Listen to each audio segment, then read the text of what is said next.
ও আমার একটা হৃৎপিণ্ড, সেটাই আল্লাহ নিয়ে গেছে। পরশুদিন বলছে, বাবা আমার একটা বরখা কিনে দাও। আমার স্যান্ডেলটা দেখেন 3 বছর পুরাতন ছেঁড়া, কিন্তু আমি আমার স্যান্ডেলটা পাল্টাই না, সেলাই করে নেই, কিন্তু আমার বাচ্চাদেরকে আমি কষ্ট পেতে দেই না। শুধু একবার বলছে, বাবা লেচে খাবো। আমার মেয়ের মোবাইলে আমার না হলে 500 ছবি আছে।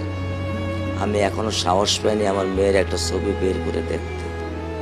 আমার সে সাহস নাই। আমি সেই সাহস হারাই ফেলছি, কারণ ও আমার ছিল হৃৎপিণ্ড।